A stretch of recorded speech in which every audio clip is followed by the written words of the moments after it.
ఓం శ్రీమాత్రే నమః. శ్రీ వెంకటేశ్వర వ్రతకల్పం 3వ అధ్యాయం గురించి ఇప్పుడు మనం తెలుసుకుందాం. ఈ అధ్యాయానికి మహాత్రపోనిష్ట గరిష్ఠులు అయిన శ్రీ వశిష్ఠ మునీశ్వరుల వారు శ్రీమన్నారాయణుల వారి అనుగ్రహంతో మనకి వివరించారు. ఓ కలియుగ వాసులారా, శ్రీనివాసు ప్రియభక్తులారా, వైకుంఠంలోని శ్రీమన్నారాయణుడే నేటి తిరుమల శ్రీ వెంకటేశ్వరుడు. కలియుగ వాసులు అయిన మీ అందరి కష్టాలను తీర్చడానికి స్వామి మీకు అతి చేరువలో ఈ తిరుమల కొండపై అవతరించారు. ఆ స్వామి వారిని ప్రసన్నం చేసుకొనడానికి ఈ వ్రతం మిక్కిలి సులభతరం. ఈ వ్రతం భక్తి శ్రద్ధలతో ఆచరించిన వారు సకల సౌభాగ్యాలను అనుభవిస్తారు. పూర్వకాలంలో అవంతి దేశంలో భాగ్యనగరం అనే పట్టణం ఉండేది.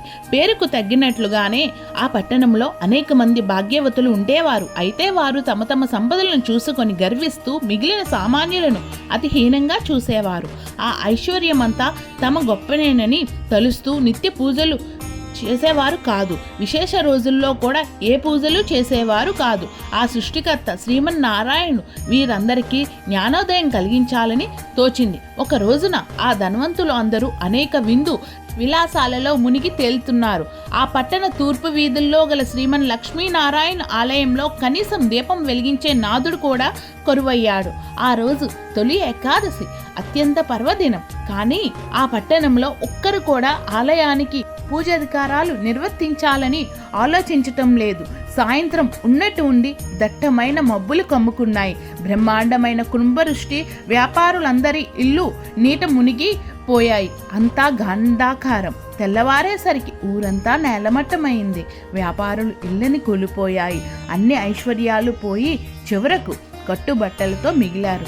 ఎవరికి ఉపద్రవం, ఎందుకు ఈ జలప్రయం ఎవరికీ అంతుబట్టలేదు. అంతలో వారికి ఒక విశేషం కనిపించింది.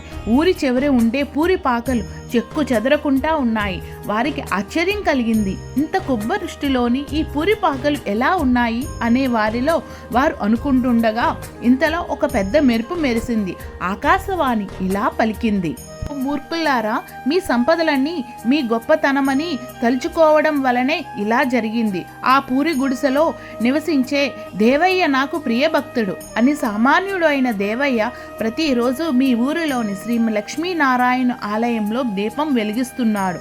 అంతేకాక ప్రతి ఏకాదశి నాడు తనకు వీలైనంతలో శ్రీ వెంకటేశ్వర వ్రతకల్పాన్ని నిర్వర్తిస్తున్నాడు.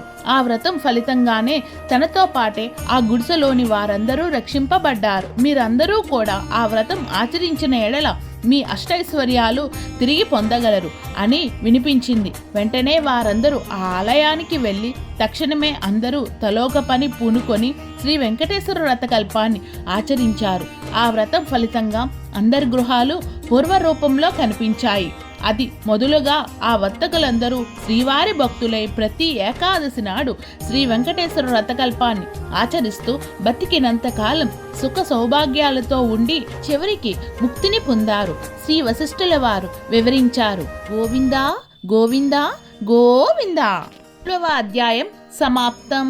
శ్రీయకాంతాయ కళ్యాణ నిధియేందినాం శ్రీ వెంకట నివాసాయ శ్రీనివాసాయ మంగళం.